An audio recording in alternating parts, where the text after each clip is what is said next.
Mom, Mom, please pick up. Aunt Jenna hit me, and she said if I talk again. Shill. My daughter's whisper shattered the noise of the fire station like a bullet through glass. I jerked upright, nearly knocking over my radio. Honey, slow down. Where are you? There was a trembling inhale. Then a voice so small I barely recognized it. Mom, I'm in the dark. She locked me somewhere. I can't breathe. Please come. Please, something crashed on the other end of the line. Ari sucked in a sharp breath. Footsteps. A door creaking. Then Ari, I whispered. Baby. Talk to me. Mom. She whimpered. I think she's coming back, the call cut. Just like that. Dead silence. My stomach dropped into something cold and bottomless. I didn't even remember grabbing my gear. Didn't remember shouting to my lieutenant that it was an emergency. I was already running out of the station.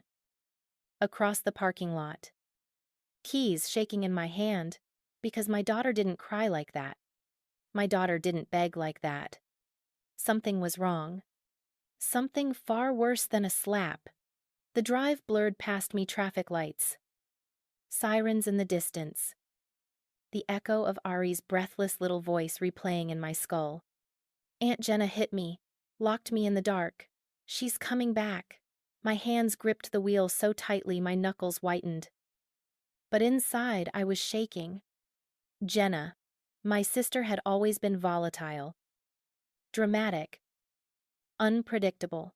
But this was cruelty. When I turned onto Jenna's street, my phone buzzed again.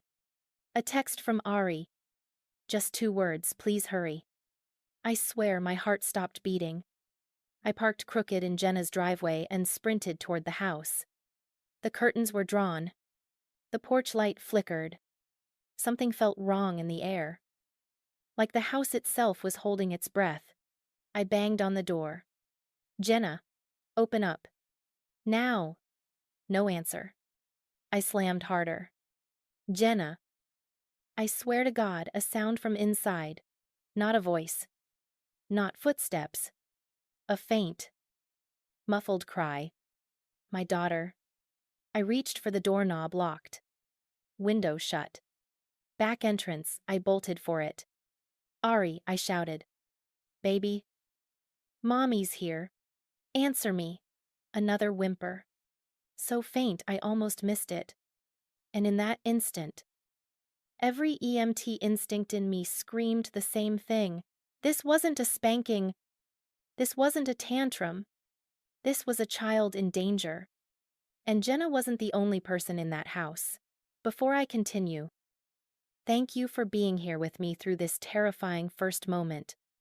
If any part of this beginning hits close to something you've lived or feared, your gentle support through a like, a comment, a share, or even a quiet subscribe truly means more to me than I can express. I'm grateful you're here with me. Growing up with Jenna meant living in a house where you never breathed too loudly. She was older by 3 years, stronger by personality, and sharper in all the ways that cut. Jenna could charm strangers with a smile, then turn around and twist my wrist just to hear me gasp. The adults always called her spirited. I learned early that spirited was a pretty word for dangerous. Our mother never stepped in. Our father never noticed. And I became very skilled at making myself small. When Ari was born, I swore my daughter would never feel what I felt. No hiding bruises under sweaters. No begging adults to believe her. No lying awake at night wondering why the person who should love you hates you instead. That promise guided every choice I made. Every single one except today. The shift had run long. Backup was late. And Jenna actually offered to pick Ari up from school so I could finish paperwork and get home earlier. It felt wrong the moment she said it. Like a trap with a smile. But I was tired. Behind on hours. And Ari didn't complain because kids don't always see the monster clearly when it wears your family's face. I told myself it'd be fine. 2 hours. What could go wrong? Now. As I circled Jenna's house, hearing my daughter whimper through walls, I realized the answer: everything. The back door had scratch marks, fresh ones near the bottom of the wooden frame. Small. Desperate. A child's fingernails. My blood iced. Ari, I called, pressing my ear to the door. Honey. Where are you? Can you say something? A tiny voice answered, muffled and trembling. Mom, I'm here. I followed the sound toward the basement windows. They were covered. Blanketed. Taped. Why tape the windows? A cold truth slid down my spine. This wasn't a panic. This was planned. I crouched, peering in through a sliver the tape didn't cover. Darkness. Boxes. A cracked concrete floor. Then movement. A small shadow curled in the corner. Ari, my baby, hugging her knees, rocking, holding her breath like she was trying not to be heard. And she wasn't alone. A larger shadow shifted behind her. Not Jenna. Someone else. Someone I didn't recognize. My heart jumped into my throat. Ari, I whispered sharply. Is someone with you? Silence. Her eyes darted to the corner, terror flooding her face. Mom, she mouthed. Don't make noise. The shadow stepped closer. My pulse hammered. Who the hell was in my sister's basement? Footsteps pounded above me inside the house. Jenna's voice exploded through the walls, furious. Unhinged. Where is she? I told you to keep her quiet. Ari flinched so violently I felt it in my own bones. My breath turned to fire. This was no longer a family argument. This was no longer a sibling rivalry. This was danger. Real danger. And my daughter was trapped inside a house with two people who were not supposed to have access to her. I stepped back. Adrenaline lighting up every nerve. I was done knocking. Done waiting. Done hoping this was anything less than what it was. I pulled out my radio and voice cracked out of me, like a command unit 32, requesting immediate police backup. Child in active danger. Forced entry imminent. And then I grabbed the nearest tool I could find, a pry bar leaning against the fence. It was time to break my daughter out. The pry bar bit into the frame with a loud crack. I didn't wait for backup. Couldn't. Every cry from the basement punched through my chest harder than the last. The back door splintered one shove. Then another, and I was inside Jenna's house. It smelled wrong. Not dirty. Not lived in. Wrong. Chemical. Metallic. Like the residue of something that shouldn't be in a family home. Ari, I shouted, sweeping the hallway with my flashlight. Baby. Keep talking so I can find you. No answer. Only the echo of footsteps pounding upstairs, Jenna's angry voice slicing through the walls. You were supposed to stay quiet. Where the hell did you crawl off to? My pulse surged. She wasn't talking about me. She thought Ari had escaped. I lunged for the basement door. It was locked from the outside. A clear sign. A horrifying sign. I jammed the pry bar under the latch and ripped it upward. The metal snapped. Darkness spilled up the stairs like smoke. Ari. I whispered, stepping down. Mommy's here. I'm coming. Sweetheart. A soft whimper answered me. I descended slowly, quietly shining my flashlight around the basement. My knees nearly buckled. It wasn't just messy boxes and concrete. It was a setup. Blankets taped over windows. A mattress on the floor. A bundled rope. A plastic bin filled with duct tape. Zip ties. And a pair of gloves. A camera positioned toward the corner where Ari had been huddled. A camera. Oh my God, I breathed. This wasn't punishment. This wasn't a tantrum. This was a plan. A creak behind me. I spun. A man stood in the shadows of the furnace hall, broad-shouldered, holding something behind his back. Not Jenna. Someone I had never seen. Get away from my daughter. I growled. He didn't move. Didn't blink. His voice was low. She wasn't supposed to call you. My blood iced. Where is she? I demanded. He smiled, slow. Chilling. Somewhere safe until we finish what we started. I moved before he finished the sentence. I charged. He lunged. The flashlight cracked across his arm. He stumbled backward with a growl. I didn't wait. I ran past him, scanning the basement for Ari. Mom. Her tiny voice came from behind a stack of boxes. I shoved them aside and found her curled up inside a small laundry nook, face pale. Shaking. Cheeks streaked with tears. Baby. I gasped, dropping to my knees and pulling her into my arms. Oh God. Oh God, are you hurt? She clung to me so tightly her nails dug into my shirt. Then she whispered the words that tore the ground out from under me. Mom, Aunt Jenna told him to keep me here until tonight. She said they were going to take me somewhere so you'd never find me again. My vision went red. Behind me, the man recovered, lifting whatever he'd been hiding. A metal tool. Heavy. Shining. Ari screamed. Mom, run. But I wasn't running. I positioned myself between my daughter and the man, rage flooding every nerve, every muscle. And right before he lunged again, the basement door upstairs slammed open. Jenna's voice shrieked down the stairs.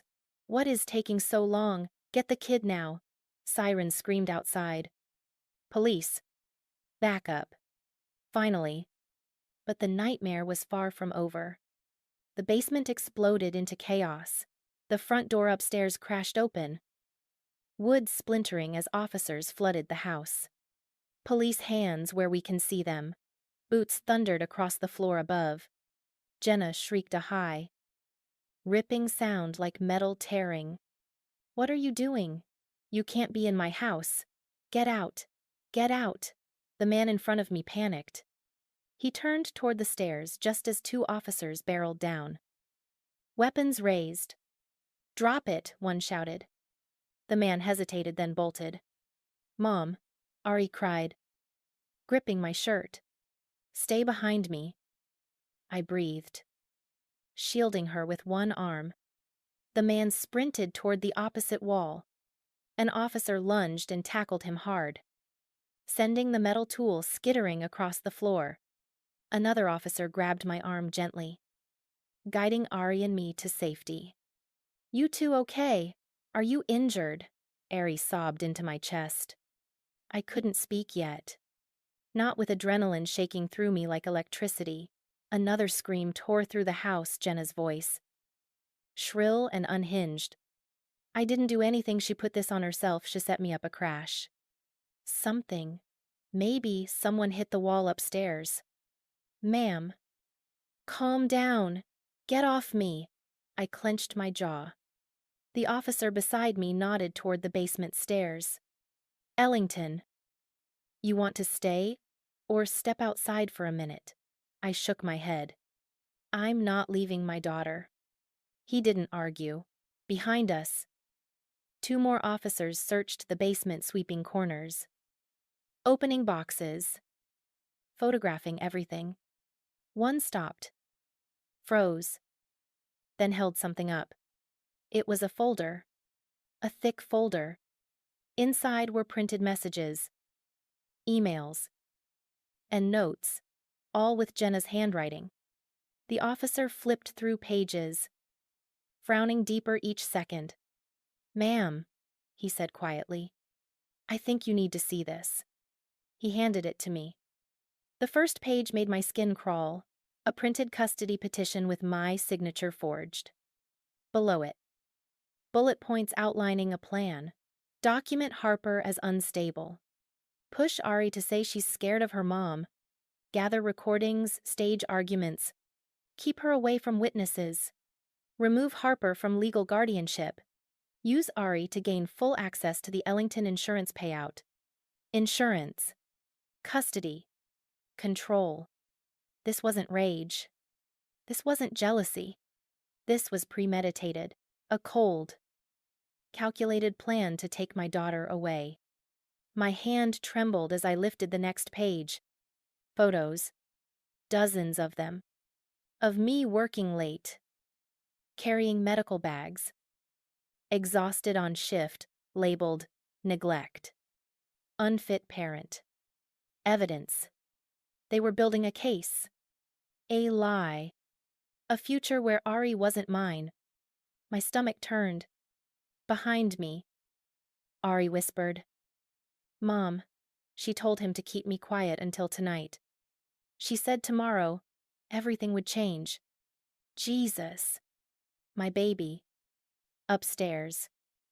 Jenna screamed again. You can't arrest me. She's lying. Harper knows nothing. This is all her.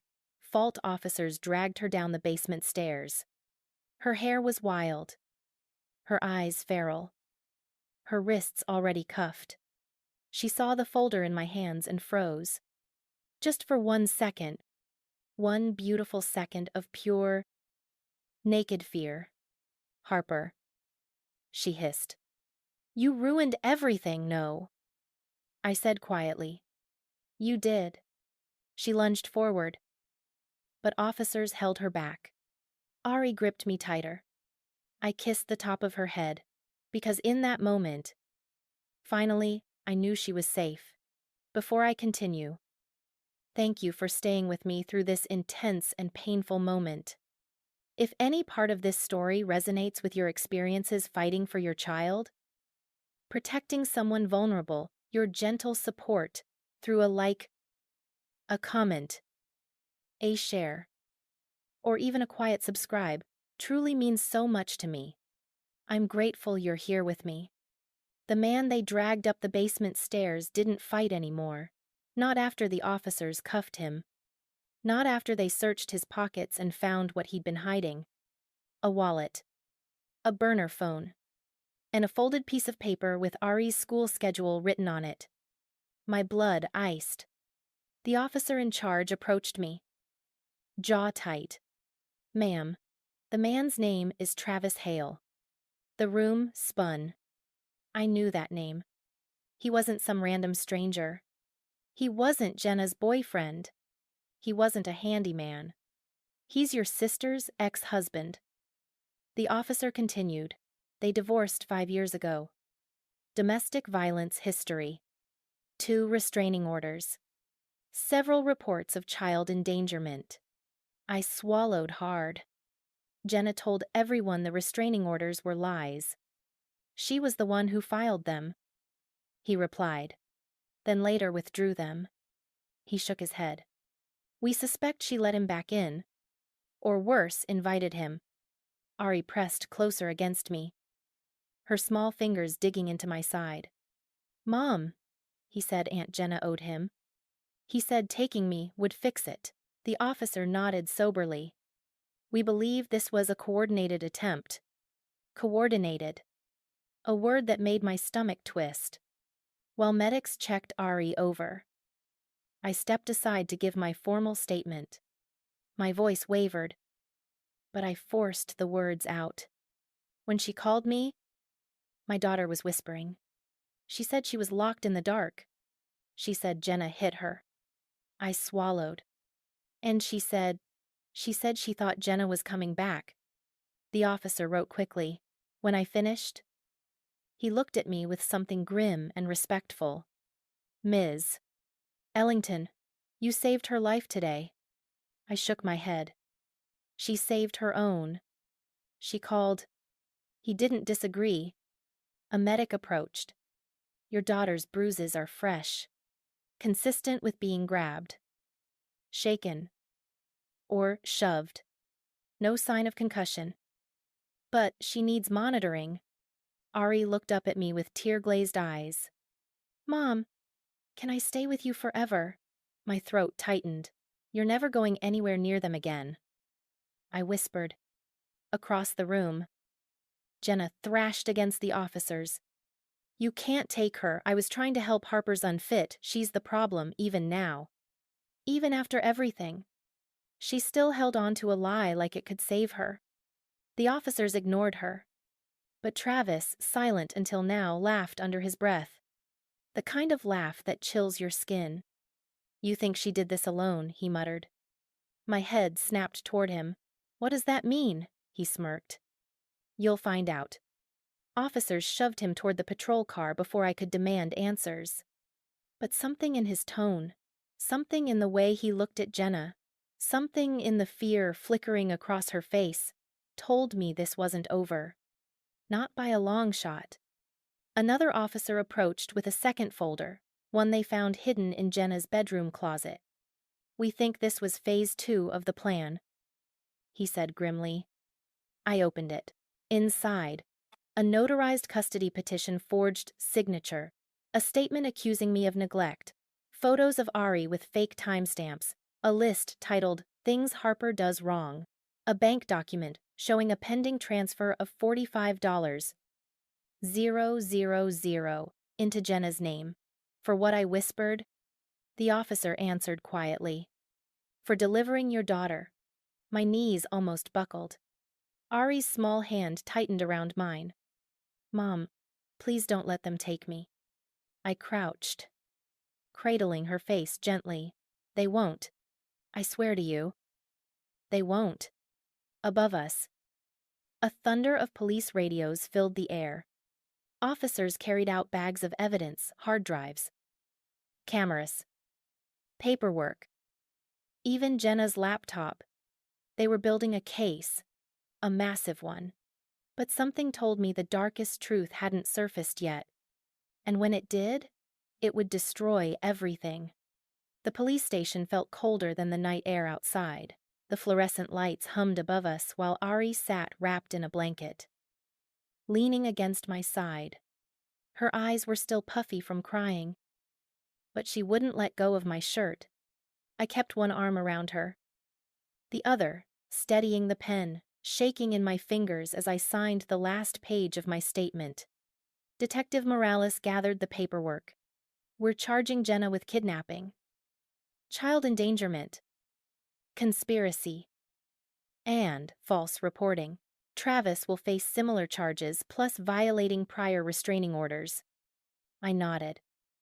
Though my mind wasn't calm, something Travis had said kept replaying in my skull. You think she did this alone? No. She didn't. I felt it deep in my bones. Detective Morales sat down across from me. Eyes serious. We kept digging. There's something else you need to see. My stomach tightened. What is it? He slid a tablet across the table. On the screen was a bank transfer approval form. My name was forged at the bottom. The destination account wasn't Jenna's. It was my mother's. My breath caught. No, this had to be a mistake. She didn't. I whispered, barely hearing myself. She wouldn't be part of this. Detective Morales's face didn't change. Harper, we have reason to believe your mother was aware of the custody plan, possibly even helped coordinate it. Ari looked up at me, confused. Grandma, I swallowed the sting in my throat. Baby. Don't think about that right now. Just stay with me. Morales continued, voice steady but heavy. We found messages between Jenna and your mother discussing a fresh start for Ari, and instructions about when to file the petition to remove you as guardian. The room tilted. My pulse roared in my ears. I tried to speak, but nothing came out. He tapped the screen again. This time, it opened to a video thumbnail. I recognized the wallpaper instantly. My mother's living room. Play it, I whispered. Morales handed me the tablet. My hand trembled as I pressed the screen. Jenna appeared first pacing. Frantic, She won't give up custody willingly. Jenna hissed. We need her out of the picture first. Then my mother's voice calm. Calculated. Just follow the plan. Harper works too much. Everyone will believe she's unstable if we handle this right. My heart cracked open. She doesn't deserve that child. My mother continued. Ari belongs with us, not with someone who's gone half the time. Jenna scoffed. And how do you plan on convincing a judge of that? My mother leaned in close to the camera, her face cold. Unfamiliar. Simple. We make her look dangerous. I stopped the video. My fingers were numb. Every memory of my mother telling me she was worried about my work schedule. Every sigh when I dropped Ari off before a shift. Every judgmental glance. It all made sense now. She wanted my daughter. I whispered. Not for love. For control. Detective Morales nodded. And for money. The insurance payout from your ex-husband's death.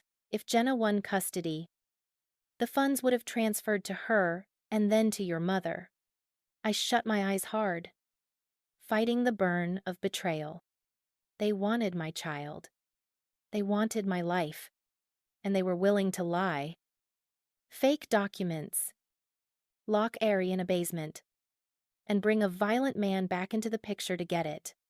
I wrapped both arms around Ari and pulled her tight against me. She buried her face in my chest. Mom, don't let them take me. A tear slipped down my cheek. I won't. I whispered fiercely. I swear to you. I won't. Detective Morales stood. Harper, your mother is being brought in tonight. There will be formal charges. And you'll have full protective custody of Ari while the investigation moves forward. I nodded, gripping Ari like she was the last piece of my heart that hadn't shattered. Because now I knew the truth. Jenna wasn't the real mastermind. The betrayal cut deeper.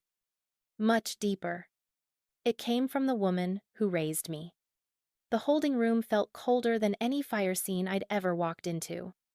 My mother sat across the metal table, hands cuffed. Mascara streaked. Eyes darting between the corners of the room like she was searching for an escape hatch. For once, she didn't look composed or superior. She looked small. Harper, she said shakily as I entered. Sweetheart, please, you have to listen. This is all a misunderstanding. A misunderstanding. They always said that. Didn't they? Jenna had whispered it when she ripped apart my childhood. My mother said it when she ignored what Jenna did. Travis said it when police dragged him away. But this time, the lie didn't land. I sat down slowly. Hands folded in front of me. Mom, I said quietly. Why? Her mouth opened but nothing came out. Why would you do this to me? My voice trembled. But not from weakness. Why would you risk Ari's life? Why would you bring a violent man around her? Why would you forge documents to take her from me? My mother stuttered. Scrambling for the right story. When your father died, I didn't know how to help. And then you started working so many hours. And I worried, no. I cut in. Try again. She swallowed. I thought Ari would be better off with us. With us. My voice cracked. Mom, you let Jenna and her ex-husband lock my child in a basement. Her face fell apart at the edges. I didn't know they'd do anything extreme. Yes, I said, leaning forward. You did. The folder from your closet had a checklist. A timeline. You planned it step by step. Her breath hitched. Guilt. Fear. Recognition. You let them terrorize an 8-year-old girl. My hands tightened into fists. You watched me raise her alone and still decided you could steal her from me. Her lips quivered. I just wanted a second chance. To be the mother I couldn't be to you. I felt something inside me rip. Ari hadn't just been a target. She had been a replacement. You don't take children to fix mistakes, I whispered. You don't destroy families to redeem yourself. You don't get to rewrite your failures by kidnapping your granddaughter. She broke. Tears ran down her cheeks, dripping onto the table. I'm sorry, Harper. Please, please don't take her away from me. I closed my eyes. Ari's bruised cheeks flashed in my mind. Her trembling voice. Her tiny hands gripping mine. Her fear. I opened my eyes again. Mom, you already did that. The moment you chose your plan over her safety, you lost her. Before she could respond, Detective Morales entered. Ms. Ellington, he said gently. The court has reviewed the evidence, effective immediately. You have full and sole custody of Ari. A restraining order against your mother, Jenna, and Travis will be issued tonight. I nodded slowly, relief flooding me in waves. My mother let out a shaking breath. Harper, please. But I stood, because there was nothing left to say. Ari was waiting in the lobby, wrapped in a blanket the officers had given her. Clutching a teddy bear someone must have found in the station's lost and found box. Her eyes lit up when she saw me. Mom, I dropped to my knees and caught her in my arms. She melted into me, her small body shaking. It's over. Baby. I whispered into her hair. You're safe. I promise. You're safe now. She hiccuped a tiny breath. I knew you'd come. I always will. We walked out of the station that night under a sky sharp with stars. The world felt different, bigger, safer. Ours. And for the first time in years, my future didn't feel like a battlefield. It felt like a home, a real one, built on love, not fear, built on truth, not betrayal, built on the unshakable bond between a mother and her child. Thank you for staying with me until the final heartbeat of this journey. If any part of this story resonated with your own experiences of survival, motherhood, or reclaiming your power, your gentle support through a like, a comment, a share, or even a quiet subscribe truly means more to me than I can express. I'm deeply grateful you walked through this with me.